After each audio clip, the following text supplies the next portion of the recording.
Hey guys, what's up? Welcome back here to today's edition of Intuitive Angling, and really appreciate you guys checking out today's video, because we're going to be talking about if fish pee, putting fish pee on your lures is the next greatest thing in terms of fish scent. I think a lot of people don't even realize this is the thing, so we're going to dive into that in today's video. So actually guys, heading down to Joplin, I got to get a root canal and 2 cavities today, so definitely not looking forward to that. So just wanted to take some time to do that video while we're heading down to Joplin there. Also guys, real quick, I want to remind you, we still got the 12 days, or excuse me, the holiday sale on my Solar Bat series RB2 and RB3 series sunglasses that I'm wearing here from Solar Bat. If you guys want to get a pair by the end of this month, you can get them at 50% off. So I'll put the Solar Bat link in the description of the video if you guys would like to order a pair or two.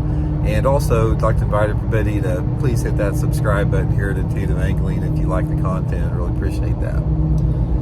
Okay guys, did you see that thumbnail that I put in here? Here's what the deal is with that. I was going through some of my feed, and there was a video on there about a guy that uses fish pee as his fish scent, and he just says it rips. He said the fish just eat it up. He said it's just unbelievable how the fish react to fish pee on his lure.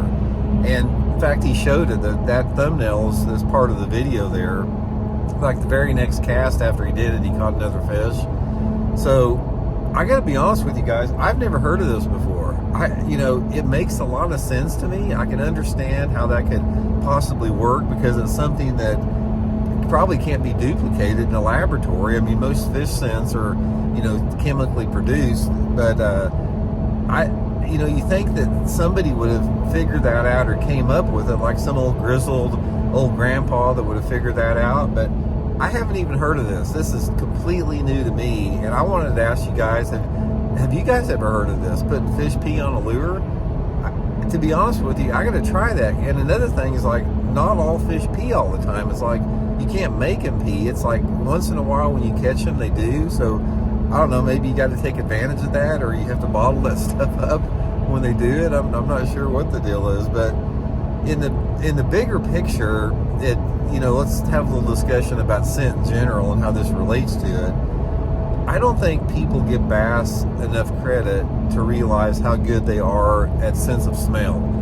And because I've seen this over and over again. Now, I'm not saying that they can smell something like a crankbait burning past them, with a fast stop and go retrieve. I think that generates more of a reaction strike.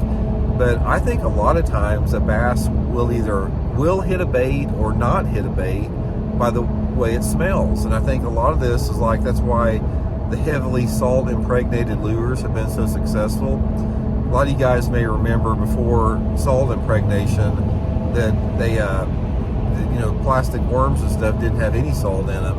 And I really think that that's one of the top reasons that the Senko has been so effective, because the Senko is absolutely full of salt. It's probably one of the most salt-filled lures on the market today. So it makes sense that bass can smell and react to that.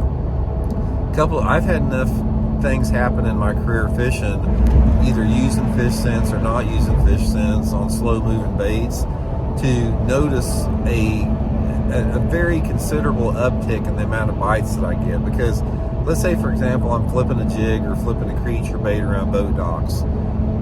From my own personal experience, let's say I go out there and I don't use fish scent, and I get 15 bites flipping a jig or a creature bait on docks with no fish scent.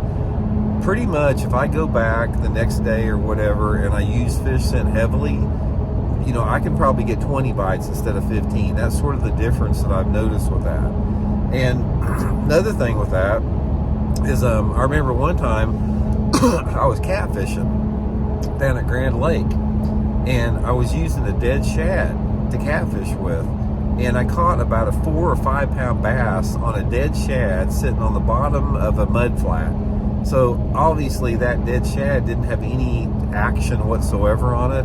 There was nothing about that dead shad laying on the bottom of the water that triggered any type of instinct or reaction or curiosity strike from a bass.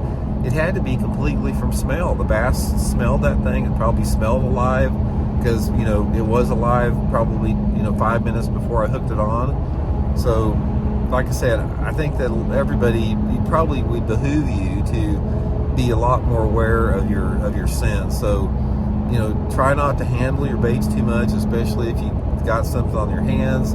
Do use fish scent quite a bit if you can. I just think that it's going to add up to some more fish. But anyway, guys, the next time that I got one of those bass peeing, I'm gonna let him pee on my lure just to make sure, just to experiment for myself, because I don't have any clue if that works or not. So if you guys have any experience with it, let me know, share it with everybody, and we'll check in later. See you guys.